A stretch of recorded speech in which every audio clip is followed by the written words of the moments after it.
तो what's up guys, my name is Arjun Negi. Welcome to my channel Technical Negi.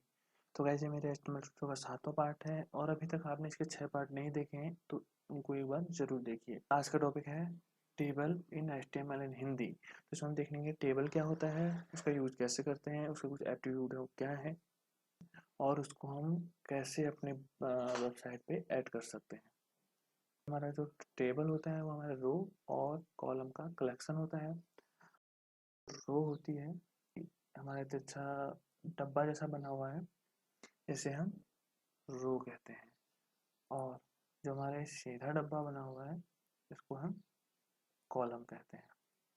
और जो gas आपने देखा ऊपर एक कॉलेज स्टूडेंट डेटा लिखा हुआ है, ये किसका टेबल का टाइटल है, जिससे हम बदल रहे हैं जो टेबल है ये कॉलेज स्टूडेंट डेटा का टेबल है। और इसके अंदर आप देख रहे हैं 101 अरुण और सिविल इंजीनियरिंग देख रहे हैं, ये टेबल इसका डेटा है।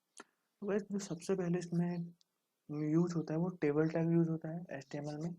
तो एचटीएमएल सबसे पहले यूज होता है टेबल टैग का यूज होता है, जिससे हमें पता चलता है कि ये जो फॉर्म बन रहा है ये टेबल टैग के लिए बन रहा है। और अगर उसके बाद उसका कैप्शन टैग का यूज करते हैं, जो हमारा टेबल का टाइटल होता है उसके लिए हम कैप्शन टैग का यूज करते हैं। और उसके बाद हम उसमें रो क्रिएट करते हैं, जिसे हम टीआर से डिफाइन करते हैं, टेबल रो। और रो के अंदर हम टेबल का डेटा ऐड करते हैं, जिसे हम टीडी से डिफाइन करते हैं। तो ऊपर की हेडिंग होती है गाइस, इसे हम टी हेड से डिफाइन करते हैं, जिसे हम कहते हैं टेबल हेडर। तो इसे हम टी हेड से डिफाइन करते हैं। जो हमारे नीचे का पार्ट होता है 1 2 3 4, जो हमारा डेटा होता है उसे हम टेबल की बॉडी से यानी कि टी बॉडी से डिफाइन करते हैं। और जो सबसे लास्ट वाला पार्ट होता है उसको हम टी फूट यानी कि टेबल फुटर से डिफाइन करते हैं अपने नोटपैड पे। और देखते हैं कि हम इसका यूज अपनी वेबसाइट पे कैसे कर सकते हैं। तो हम अपनी कोडिंग शुरू करते हैं। HTML, इसको हम क्लोज करेंगे। HTML के बाद हम हेड टैग का यूज करते हैं, इसको भी हम क्लोज करेंगे। हेड टैग के अंदर हम टाइटल टैग का यूज करते हैं और टाइटल को भी हम क्लोज कर देते हैं। और आज का टाइटल है हमारा टेबल इन HTML। अब हेड टैग के बाद हमारा बॉडी टैग का यूज आता है।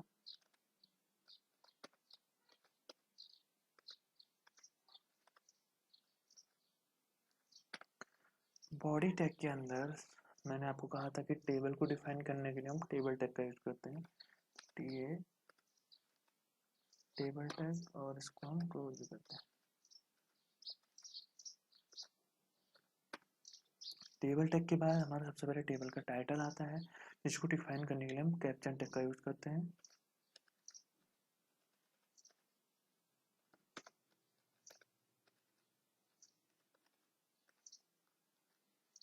और कैप्शन टैग में हम लिखने वाले हैं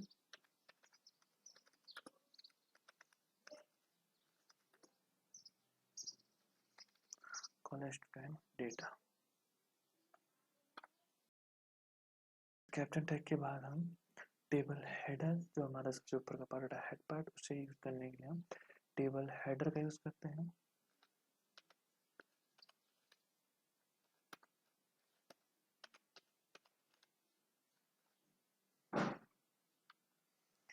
और अब इसके अंदर हम हेडिंग लिखेंगे टीएच टेबल हेडिंग, टीएच से डिफाइन करते हैं। तो हमने यहाँ पर लिखा सीरियल नंबर, इसको हम करते हैं कॉपी। और सेकंड में हम लिख देते हैं इसका नेम।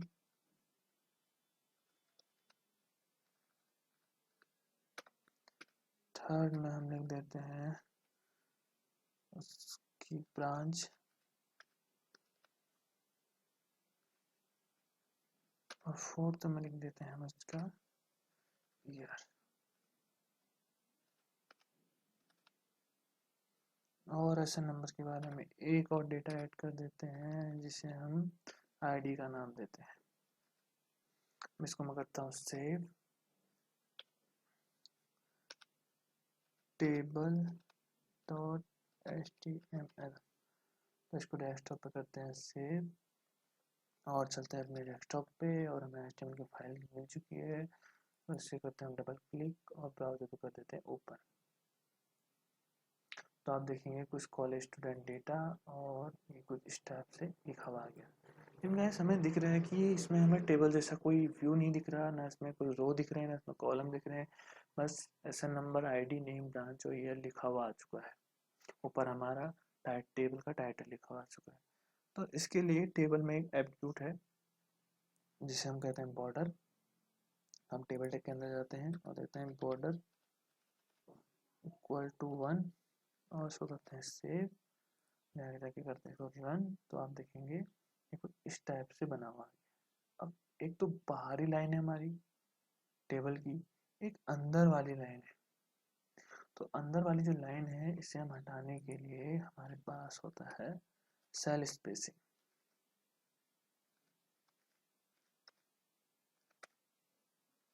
हम इसको कर देते हैं 0 और यहाँ जाके हम इसको रन करते हैं तो आप देखेंगे कि ये जो हमारी सेल स्पेसिंग है वो हट चुकी है। अब हम इसके नीचे अपना टेबल की बॉडी के अंदर अपना डेटा ऐड कर सकते हैं।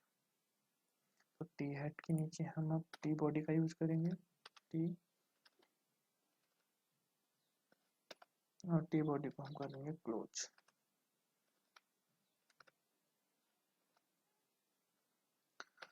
टी बॉडी के अंदर हम रो का यूज करते हैं जिसे हम TR से डिफाइन करते हैं। TR को कर देते हैं क्लोज।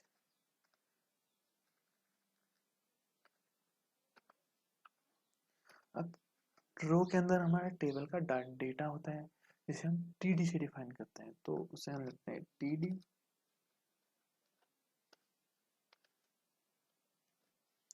TD के अंदर गाइस अब इसमें क्या है, जो आप पहला कॉलम लिखेंगे वो हमारी पहली हेडिंग को डिफाइन करेगा, उसके नीचे आएगा।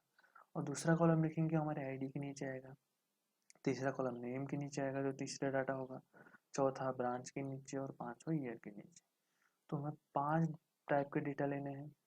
तो पहला डेटा SN नंबर है तो यहाँ पर 1 लिखेंगे और एक हल्का सा डॉट दे देंगे। फिर इसको करेंगे हम कॉपी, 1 2 3 4।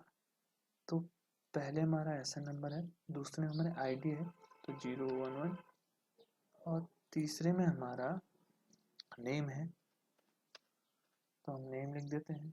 चौथे हमारी ब्रांच है तो हम ब्रांच लिख देते हैं और पांचवे में हमारा ईयर है तो हम ईयर लिख देते हैं। इसको करते हैं सेव और यहाँ पे जाते हैं, हम इसको करेंगे रन। तो आप देखेंगे कि हमारा टेबल का जो डेटा है टेबल वो यहाँ शो हो गया है। उसी तरीके से हम कुछ और डेटा भी ऐड करते हैं। इसी को कॉपी करेंगे यहाँ से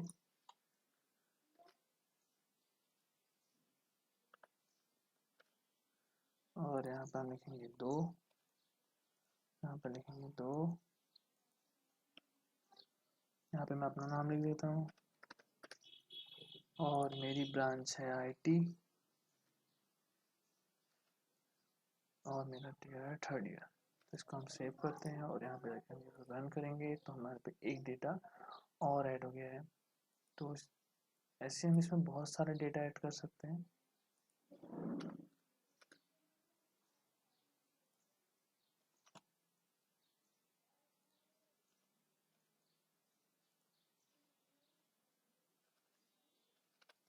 विजय सिविल 3rd ईयर और इस टाइप से हम इसकी डेटा और ऐड कर देते हैं।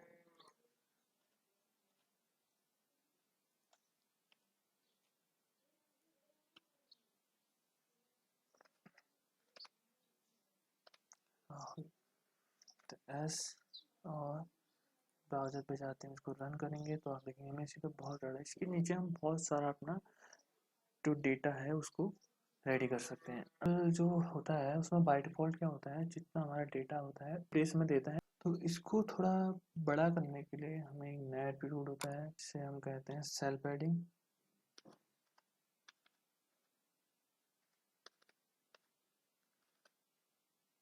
और इसको 10 दे देते हैं और यहाँ कंट्रोल से सेव करते हैं और इसको रिफ्रेश करते हैं। तो आप देखेंगे इनके बीच गैप काफ़ी बढ़ गया, क्योंकि चारों तरफ से जो हमारा कॉलम है वो चारों तरफ से बढ़ चुका है। तो इसको हमारे एक टेबल का डेटा होता है, उसके चारों तरफ से लेफ्ट राइट और टॉप और बॉटम से ये 10-10 का गैप दे देता है। हम इसको कम भी कर सकते हैं, तो मैं इसको 5 कर देता हूँ और यहाँ इसको अगर मैं रिफ्रेश करूँगा तो आप इसमें 5-5 का गैप देखेंगे चारों तरफ से। तो इस तरह से हमारी टेबल तैयार हुई। अब गाइस क्या है, हमारे जो टाइम टेबल होते हैं वो भी टेबल के फॉर्म में होते हैं। तो उसमें क्या होता है, बीच में एक पूरा होता है, उसमें लिखा होता है लंच, ताकि जो पूरा हमारा एक ही कॉलम आ जाता है, वो पूरा होता है, जो एक ही रो जाती है उसके अंदर कॉलम नहीं होते हैं। तो उससे हम कैसे कर सकते हैं। और वैसे हमारे इधर साइड को होता है, यहाँ पर हम लिखा कुछ और होता है, तो पूरा जो कॉलम है वो एक कॉलम के अंदर। उसके लिए हमारे 2 एप्टीट्यूड होते हैं। तो हमें जहाँ पर इसे यूज करना है उसके अंदर लिखना है। जैसे मुझे ये नंबर 2 पे यूज करना है, जैसे यहाँ पे नंबर दूसरे वाले इसमें लिखता हूँ। तो यहाँ पे लिखते हैं हम call call span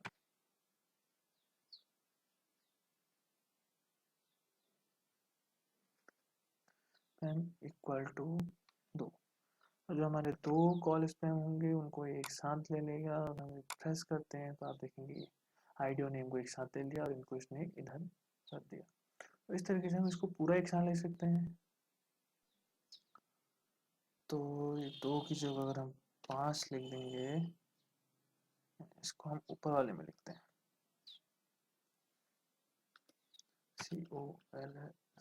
COLSPAN equal to 5। हम करते हैं सेव और यहाँ हम इसको करते हैं रिफ्रेश। देखेंगे पूरा एक आ गया। लेकिन ये 011 अरुण सिविल थर्ड जो है, इसको हटाने के लिए हमें क्या करना पड़ेगा, इसको यहाँ से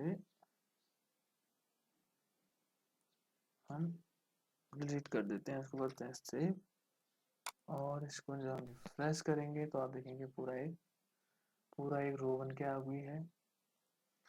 और इसको हम करते हैं सेव और इसकी जगह में पूरे कॉलम को एक साथ लेना चाहते हैं, तो उसके लिए हमारा जो एट्रीब्यूट होता है, मैं जहाँ पे इसे यूज करना है वहाँ पे लिख सकते हैं रो स्पैन, क्योंकि जो हमारी रो है उनको एक साथ करेगा। तो यहाँ पे लिख देते हैं हम 4 और इसको देते हैं सेव। और जैसे हम यहाँ पे जाके इसको रिफ्रेश करेंगे तो आप देखेंगे कि पूरा यहाँ आ चुका है और ये इसके साइड पे खसक गया। तो इसको पूरा अच्छे से करने के लिए हमें अपने इन्हें डिलीट करना पड़ेगा।